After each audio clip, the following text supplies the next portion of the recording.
were used in modern music. Okay, let me first of all start streaming as always, guys. You know the drill. Connecting, checking, drill. Okay, fantastic. One more step, and then we start. Go.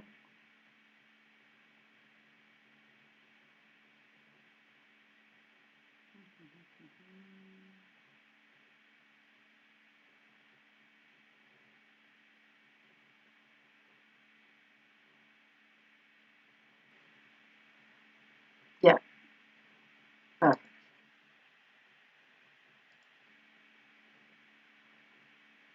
Amazing. Let's start. Okay. So today we're going to see some. This is the last lesson before we plunge ourselves into full Renaissance period. We have left medieval times. We have to celebrate. Yes, so this is the some devices that they were used, some in the Ars Antiqua and some in the Ars Nova. Yes, Ars Nova actually is the beginning of the Renaissance period as we know it. Yeah, and there's some devices that they still survive today. So we're going to listen to, surprise, some modern music, very modern. Yeah. So don't get too overexcited because it's going to be the only one, only time. Yeah. Okay, let me share the screen. I'm going to find, no, sorry, wrong place. Wrong. Okay, I'm sharing yours. Yes, you don't have to remind me. Yes. Okay, so we're going to start with the different techniques of the Ars Antiqua, then we're going to do the Ars Nova, and it's some links with actual modern music. Yes. De Conductus, the Milanese treatise ad organum facendum, more or less 1100.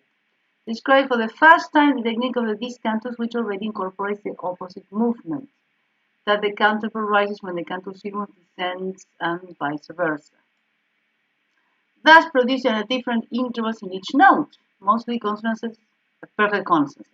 Yes, that's my mistake. It is already a purely compositional technique supported by one of the most prominent polyphonic genres of the 12th, 13th century, the Conductors. So we saw this last lesson that the true counterpoint started, yes, when the contra emotion, yes, was, let's say, discovered. Yeah.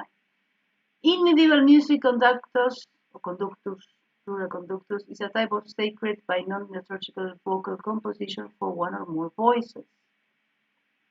And also this genre of non-liturgical composition is quite important because this is the beginning, also in Renaissance music, to separate a little bit more, or not to separate, but to include some techniques that they were only seen in liturgical music, that they were used, yes, in non-liturgical vocal compositions, yes. The word derives from Latin conducere, to escort, and the conductor was most likely sung while the lectionary was carried from its place of safekeeping to the place from which it was to be read. The conductor was one of the principal type of vocal composition of the Ars Antiqua period of medieval music history. So you start from the Ars Antiqua, from these conductors. This is one example. Remember for the last lesson, we started with parallel, then the contrary, then we have a voice that was the cantus firmus, and then the other voice started to be more and more and more and more ornamented. Yes. In this example, we have the La Belle Marie song from the Virgin from the 13th century France. Let me see here.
Up to there. Of course, guys, you know that we cannot listen.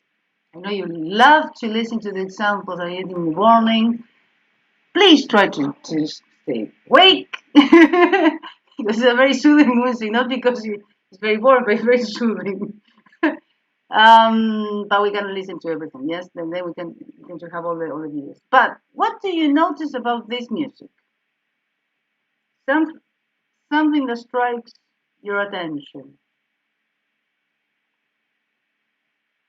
Have we heard an instrument before this elaborate? I don't think. Exactly. We heard last time that Edith told us, he said, well, I heard a bell, but a percussion. Yeah. Yes. So exactly. And also, could you recognize any relation between the melody of the singer and the instrument? I mean, if you have to describe the two, let's say, what would you say? Polyphony. Yeah, polyphony. Yes, polyphony, because the two voices that they're independent. I mean, you could listen to the singer by itself, or do you think that you can listen to the singer by itself and the instrument by itself, and they would stand by themselves separately? You could From the way imagine. you're asking, probably no. But the way you're asking is probably know the answer, but I'm not sure. Imagine that you're listening to the string instrument. Well, it only came, in the beginning it only played when the singer stopped, so not so independent, let's say. Exactly. Well, but that is a very good. That what we just said, yes, is very important. Yeah, because they're meshing. Yes, they're combining each other. Yeah. They're not. I mean, There was a climax at some point. Sorry. So there was a climax at some point. Exactly. They start to be. I mean, the two voices. They're not just remember, you're not just parallel. They go, I mean, the instrument, the instrumental, yes, a string, let's say, yes. It's not a modern instrument, but it doesn't matter. Yes, let's say a string instrument. It goes slower, complementing the voice, which is the most ornamented. But then the climax, they well together. And then when the voice stops, yes, the instrument goes. So actually, it's a very organic, yes, way of combining each other. That is where it starts to be true polyphonic. Yes, two voices that you might, I mean, you cannot do it now, but if you listen to the one instrument by itself, yes, it could stand by itself. Yes, you listen to a voice, yeah, it stand by itself. But both of them combined, yeah, make a whole, let's say, yes. So that inclusiveness, yes, is the counterpoint. Yeah, remember the counterpoint didn't start in one day. Yeah, so that's kind of like an idea, yes, that we are trying to see through an example of one composition, of course. Yes. Okie dokie. So, Conductors, the first one. This is the Perrotin. Yes, remember this composer, one of the most famous and important ones. Yes, not very known today, but yeah, back then it was amazing. Well, he's still amazing, not known. Okay, so this second example is the Kalinika No Codex, Conductors. In three voices of the 12th century, the polyphonic Conductors based on a trope or troppo. I'm not going to explain that a lot. Actually, I'm not going to explain it because it's will take longer and very specific from the age. From the Dominion attributed to the Albertus Parisiensis, is the first polyphonic work with three voices presented musical notation, with a verse structure with a chorus. Actually, this is the thing that should call our attention, with a verse structure with a chorus. Yes. It consists of two voices written in the Discantus style. Anyone remember what the Discantus was?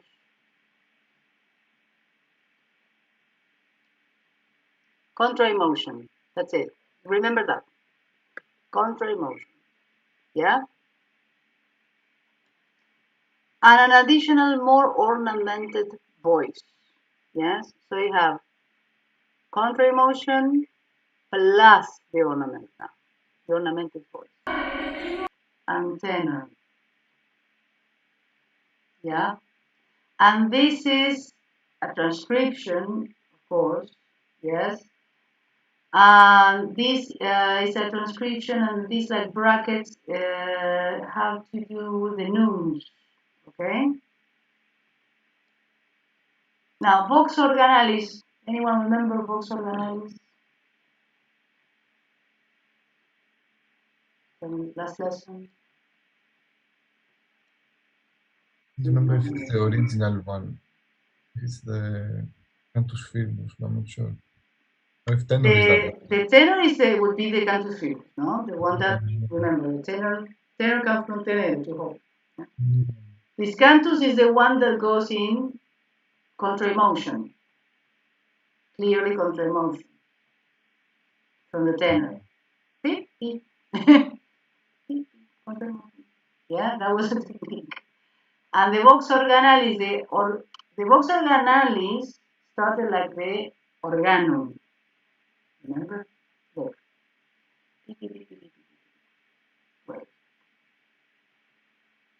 Organo, the first polyphony in music antiqua, in the early centuries, the two voices transposed with the interval of the fourth. Organo, plain song, organal voice. Remember Which was the simpler one back then, though. Pardon? It was the simpler one back then. The Cantus Firmus was more complex. This was just adding. Yeah. Adding. But yes. now the opposite. Now that's the main melody. Exactly. But that is exactly, very good, Gurley. That is exactly what I'm trying to convey here. yes. That type of slow, in examples, yes, musical examples, of progression, of addition, of complexity, yeah. The Discantus has contrary motion, but not strict intervals. Oh, no, exactly, yes, exactly, very good, very well, good observation. Contrary motion, it goes the other way. Yes, that's it. Yes, that's the technique. Remember, it was not as strict as today. Yes, so that's why discanto means in contrary motion. Which interval doesn't matter. Vox Organalis. The Vox Organalis was ornamented. Yeah, and this is the first time. That's why what I say. Should call your attention to two things. One, that is the first one. That is the first polyphonic work with three voices preserved in musical notation. Because usually, remember, the Vox Organalis was improvised. Now, with three voices, remember the need of the musical notation. Yeah? The need of writing. It got so complex, they needed to be written. You couldn't improvise anymore. Yeah? That's right. And the second thing we should call our attention is with the verse structure with a chorus. Because that means that we started to think about the form. Or at least the form was something that it was introducing in liturgical music. It was not just the Gregorian chant, it was shapeless.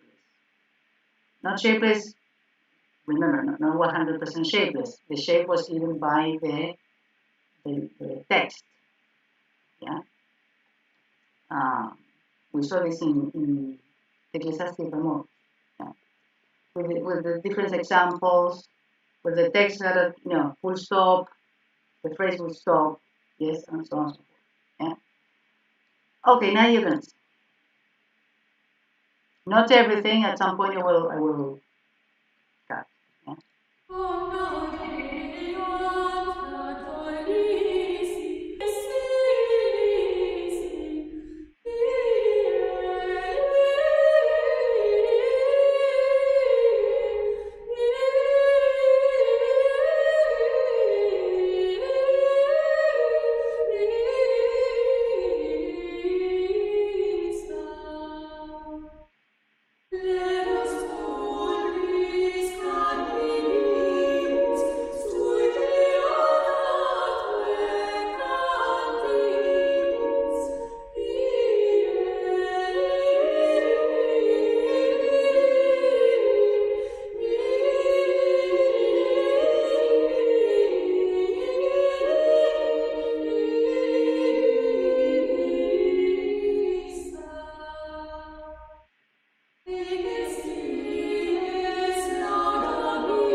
Up to there.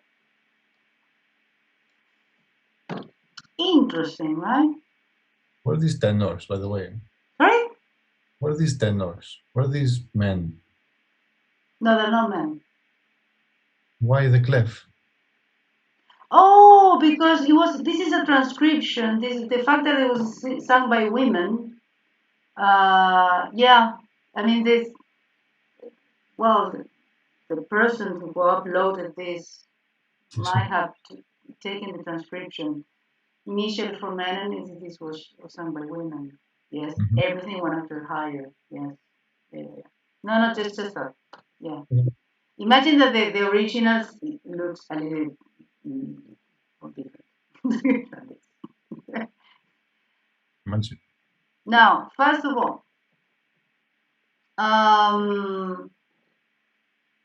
one of the characteristics, yes, well, we cannot listen to the voices, yes, separately, as always, but at least now we can see it, yes, from the transcription. So if you play each one of the voices, it would sound that they can stand by itself. Of course, we know that the Vox Organalis is more complex, but it can stand by itself. Yes, the same thing with the Tenor, the same thing with Discantus. Anyone notice something about the mode?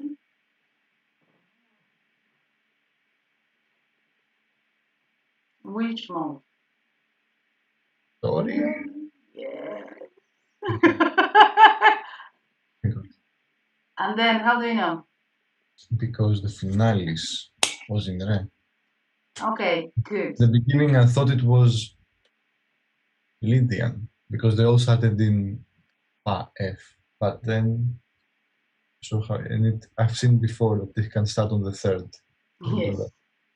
So I thought no, it's Dorian. And also because at some point they rested the same. The form is clearer now. Yes, I think it was clear. I mean, it was one part that was repeated, was another part was repeated. Yeah, and always came in A and then D. And then A, the dominant, was shorter at the same time. But what happened with the D? With the cadence in D? Something that strikes your attention? I missed it probably. Look again. Look again.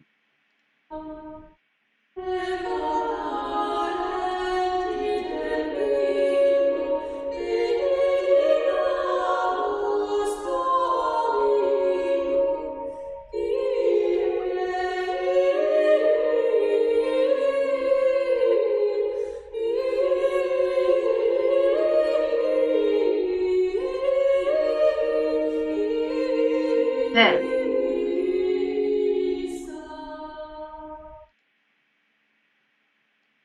Oh no, I missed it. Oh no. They don't cadence at the same time. Ah yeah.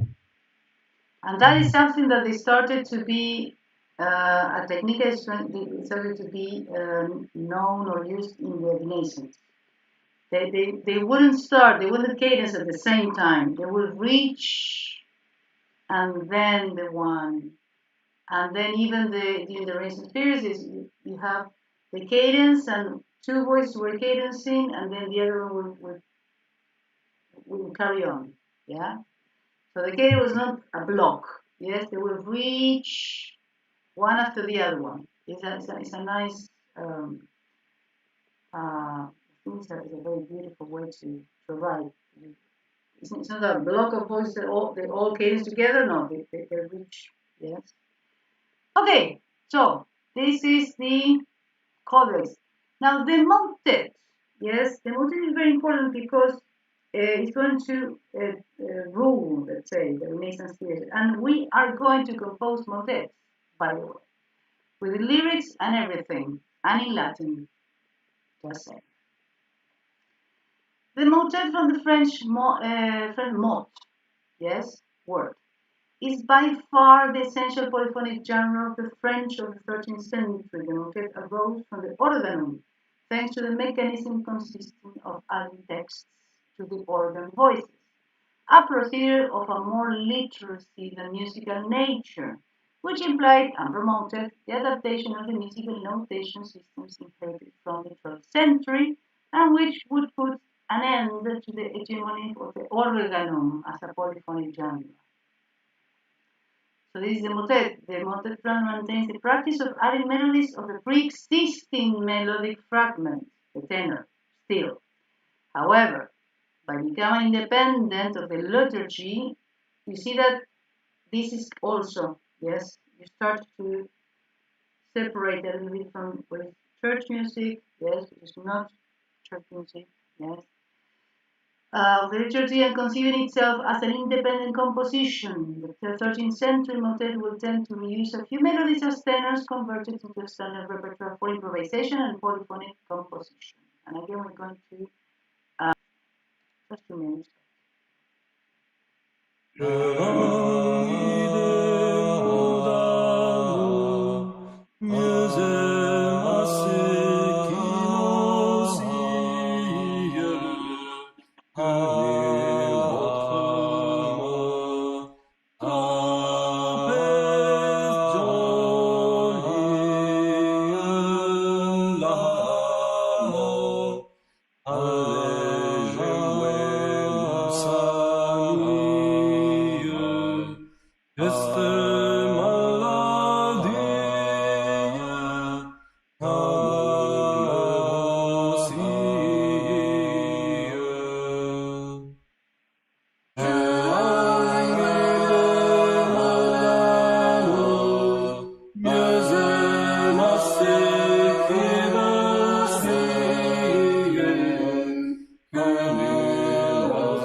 Okay.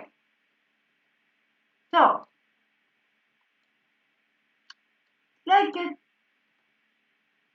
impressive, right? A couple of things. First of all, I mean, this,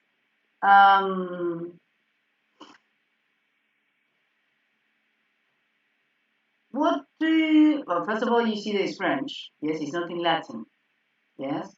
This is comes from the music of the troubadours. Yes, it's a, well, it's a genre of music of with aristocrat, like aristocrat people. Yes. So basically educated. Yes, educated people that started to be interested in music, so they would use the motet from the Mot, yes, France, because they were educated, they knew about these techniques, so they blended, let's say, yes, the more humanistic view, and hence the connection with the Renaissance as well, yes, because Renaissance is humanistic, so it's human-centered, yes.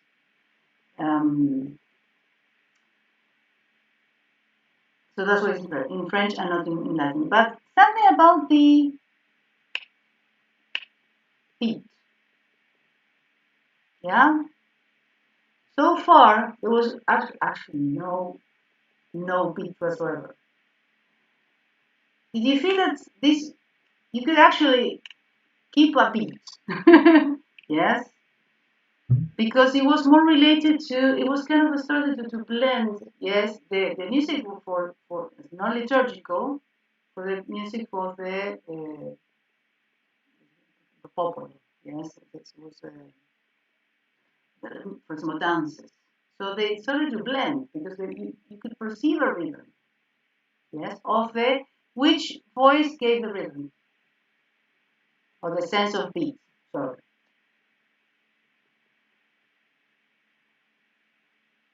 Which voice what? Which voice, yes, gave in this composition the sense of beat? The first one, I don't know. Yeah, the pre-existing melodic fragment, the tenor, yes, which is the closest to the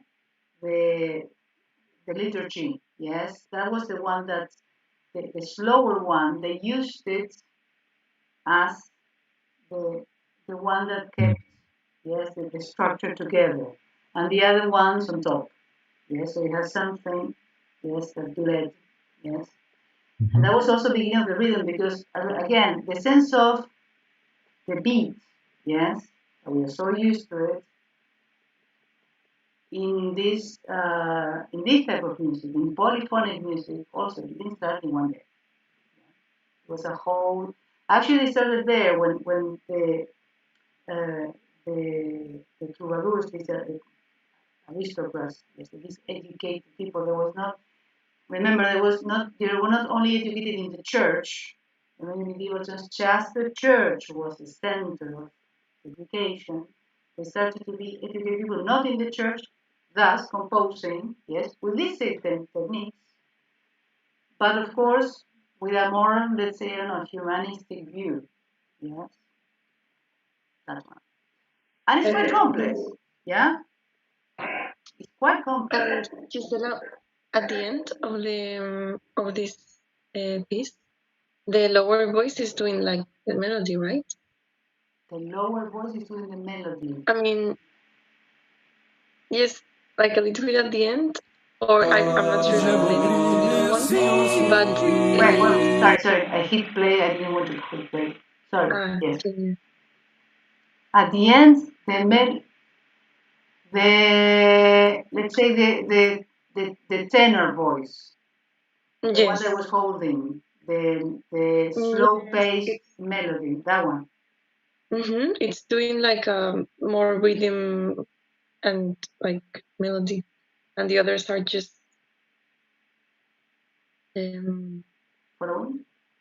making the texture. I'm not really sure now what I heard.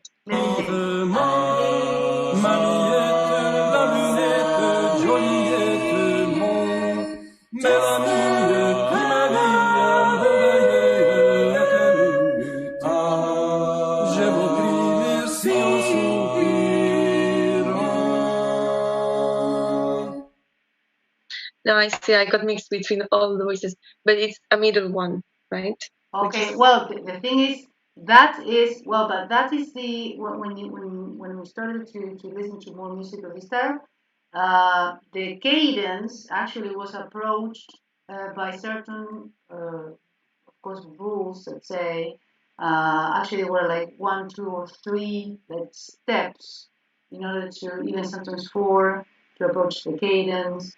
Yes, so yes, the voices changed because it was very strict. Georgios knows it, but each voice would have a function, yes, a very specific function. Yes. But yeah, they changed the. I mean, you could see the counter, but yeah, I know you perceived a change that they were because they were approaching the cadence, and those is more formulaic, even today, right? Even today, it is formulaic. Yeah, started there, 15th century. So Ars Nova, yes, we have come to the Ars Nova. Ars Nova throughout the 13th century, the 13th and 14th century, we find a flourishing of various polyphonic repertoires of increasing sophistication, supported by specialized social circles called universities. This is also important. Universities, not just the church. Universities started more or less at that time. University was a place in which, of course, connected to, I mean, still a lot connected with the church, but a place of study that was not just the church. Yes, that comes starting as well. Yeah. But interconnected with each other, supported by the continued development of the musical notation, especially its rhythmic component.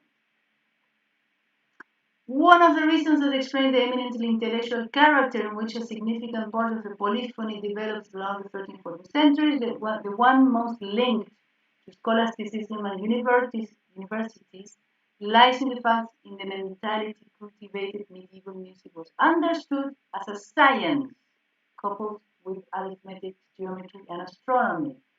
I don't know if you have listened, have heard the word quadrillion. Wait. There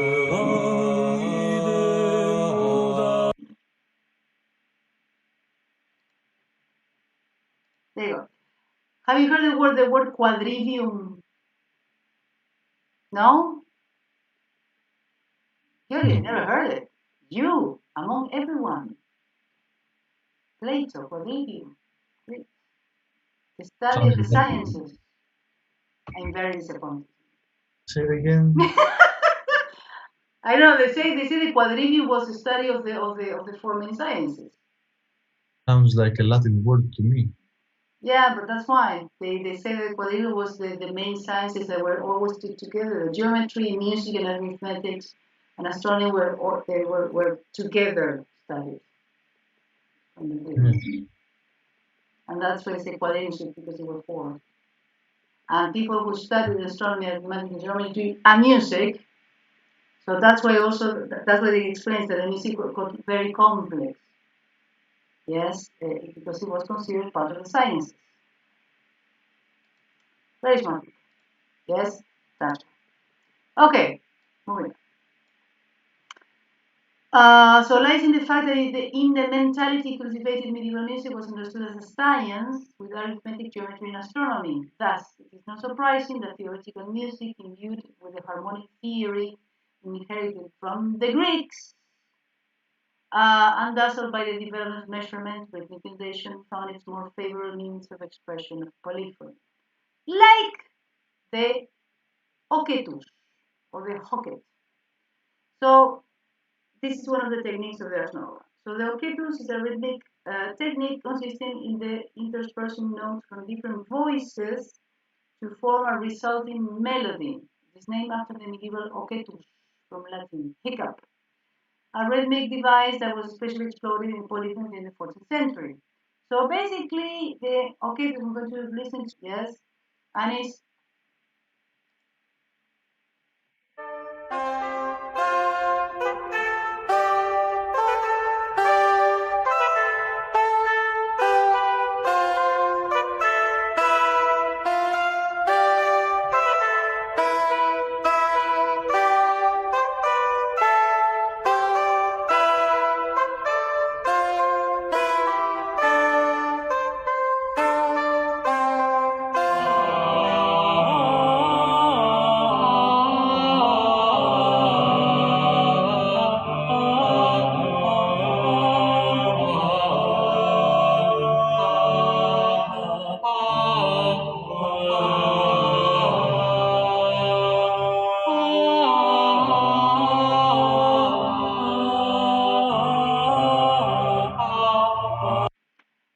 this guy is a Pope of the 1322 that condemned this technique.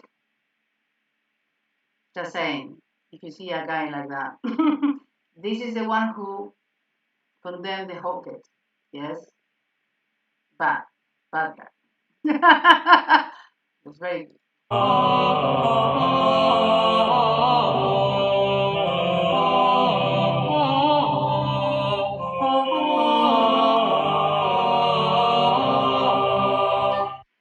There are more examples, but one of the examples I would like to see is from actually a guy, which is, this is a tutorial in YouTube, but it's so good that I decided to put it. He presents was a hocket, yes, from medieval times. Actually, one of the first examples is the Oketus David from Guillaume de Machaut, one of the most important composers in the Renaissance, various musicians even from today. Yes, and at the end he composed his own example in music. Yeah. So what I'm going to do, I'm going to he played not all the whole explanation, of course. Yes, but the one that I'm quite interested. Yes, he starts from Perrotin.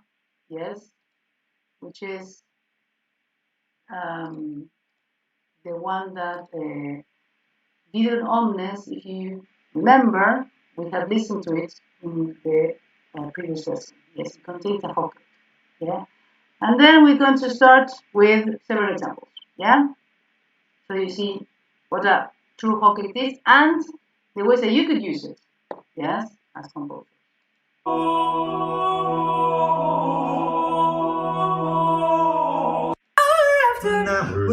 Better, faster, stronger. There you go. Faster makes you stronger.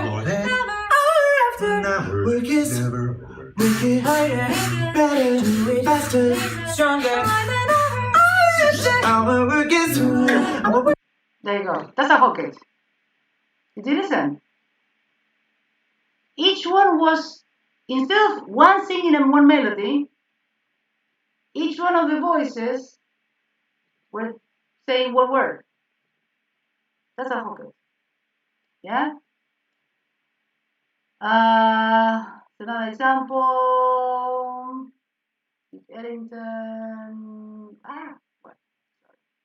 I have to find it.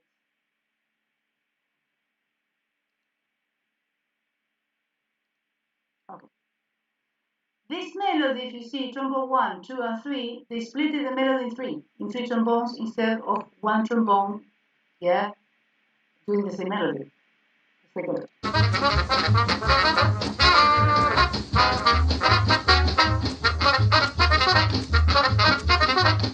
It's extremely difficult to do this, by the way. Yes. Especially with trombone.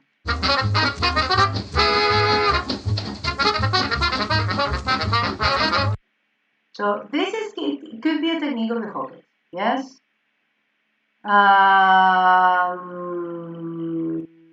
At the end, yes, he explains that you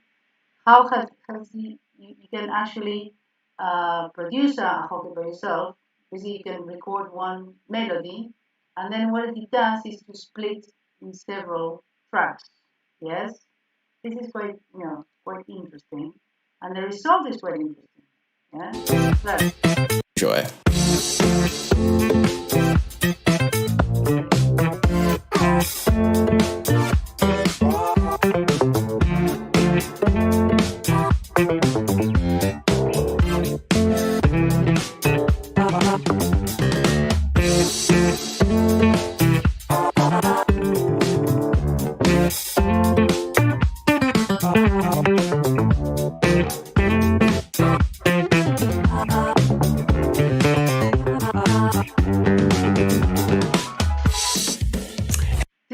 I mean, I don't know if you could see the melody split.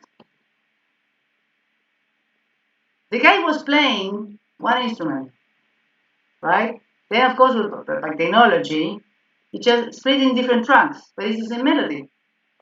Yes? So that is actually, a hocket is an amazing tool. Yes, even today. And it sounds amazing. Yeah? So don't forget about the hocket, please. Yes? Because it's very, very, very useful. Yeah?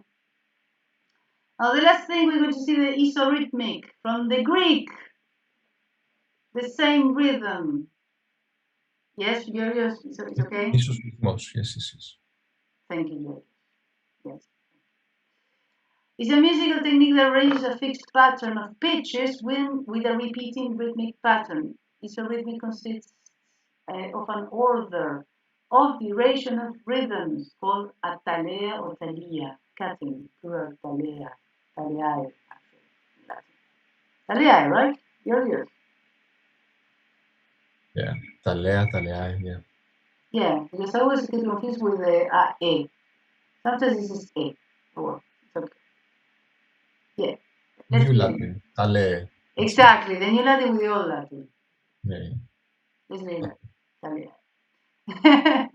which is repeated within a tenor melody whose pitch contents or series called the color. Repetition varied in a number of members from the talia or talia. The term was coined in 1904 by Friedrich Ludwig to describe this practice of the 13th century polyphonic motets, but it later became more widely applied, especially to periodic repetition of rhythmic recurrence in tenors and other parts of the 14th century and early 15th century compositions in a particular, way. Sorry. So Guillaume de Machaut is a rhythmic Mozart, yes. So basically try to not to, I mean, the motet is very, very beautiful, but try to see the rhythmic patterns repeated, yes. That's what you should see.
Sorry. Did you notice repeated patterns? Isn't it the dotted crotchet followed by the other crotchet and then quaver, crotchet, quaver? Yes, that is one. Very good, Laura. Yes, exactly. Yeah, you have certain rhythmic patterns that were repeated with other, yes, text. Yes, and they're never put in the same place as well. Yes, but they are always the same rhythmic pattern. Yeah, that is rhythm. Yeah, very good, Laura. Amazing. Now the last thing is the motet Nuper Rosarum Flores from 1436. Yes, it's an analysis of it's an amazing guy. This is a theorist. Yes, Rafael Fernandez de Arinoa, who published a very thorough, yes, analysis. So as we are not going to have time, yes, to do this because we have 10 minutes, and the analysis is very thorough, yes, I'm going to give you the materials, yeah. The Thalia or Thalea, yes, the last thing we're going to see is the Guillaume du Fay, yes. That says the isorhythmic motifs are compositions in which a rhythmic formula or period is constantly repeated in one or more of the parts while the melodic material changes. Yes, so melody, yeah, changes, rhythm doesn't. The number of times that this rhythmic period is repeated varies from 2 to 8 in extreme cases. Now, the only thing I would like to add about the Thalia is that when it says the rhythm is constant, the melody changes.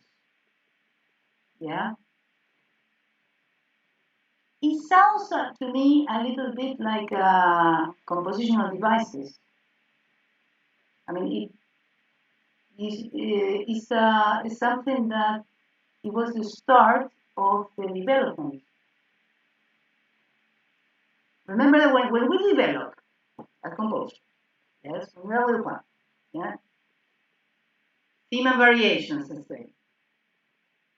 The first thing you change maybe the first variation is ornamentation, yes, most probably, or historically at least, yes.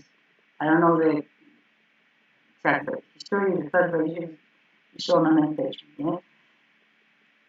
But when you change actually the rhythm, there's one variation which you have to change the rhythm completely, yeah.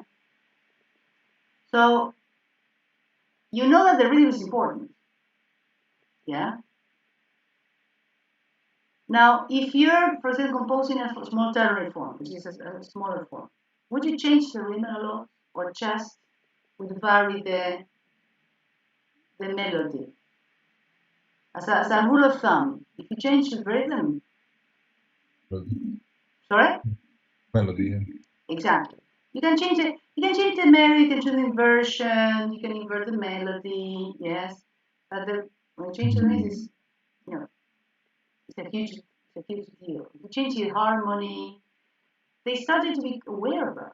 So, okay, we don't change the rhythm, we separate, yes?